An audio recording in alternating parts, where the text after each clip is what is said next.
anybody who's interested in sports, well done, because for some reason, it all seems like it's compartmentalized, and sports shouldn't be that. It should be the best sports person out there.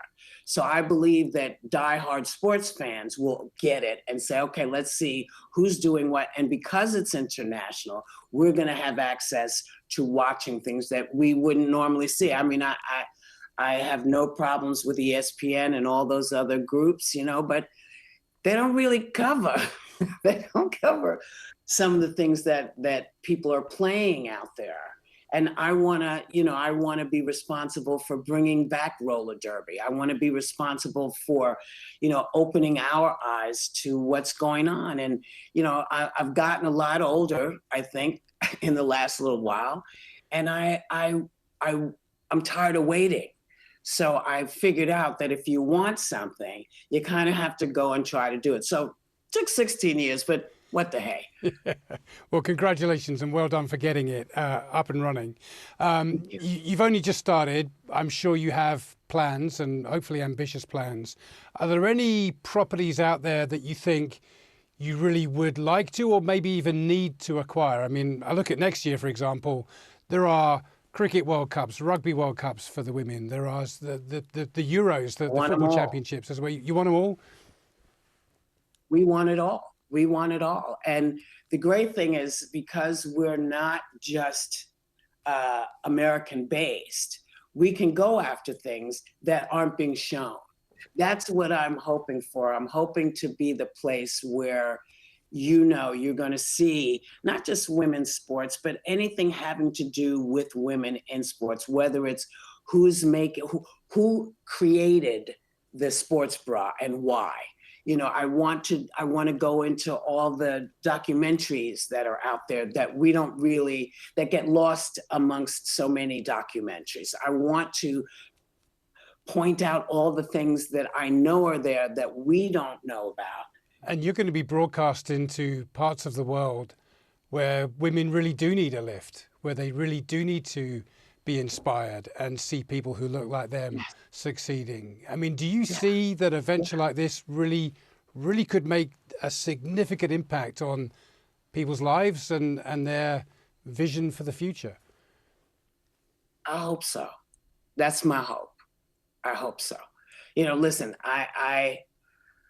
I'm one of those people who tries to have a really positive attitude about everything. And so my job is to bring it positively, explain it, not like people are too dumb, but to explain it and remind people that women have been carrying the ball for a long time. My goodness, we have babies and then go play tennis. I mean, come on, we are an extraordinary group of people. And I think that the more we can highlight that, where it's not questionable, it's like, can you do better than this? No, you can't.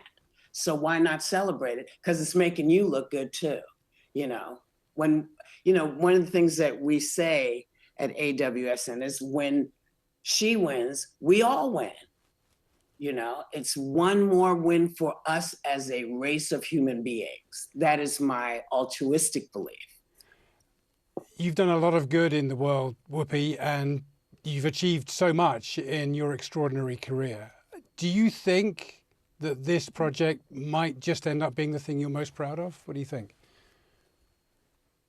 Well, my daughter would come and get me if I said that. That was going to be the thing I was most proud of. She's the thing I'm most proud of. Yeah. Second to her, yes, I think this could be something that will carry on into a future I may not see, but I will know. And one day, when people are going through on their tour of the AWSN network, and in Thailand or in London or in New York, they'll see a nice bronze of me, our founder, and that tickles me when I think about it. But I like the idea that I have a finger in the future. Yeah, that's cool. You might want to choose the artist now because I've seen some of those bronzes of athletes and some of them aren't very good. I saw the last thing I saw was, oh my God. I, you know, and you never want to say to an artist, what were you looking at? You know, I know. but, you know, some of them have been rather striking, let's say.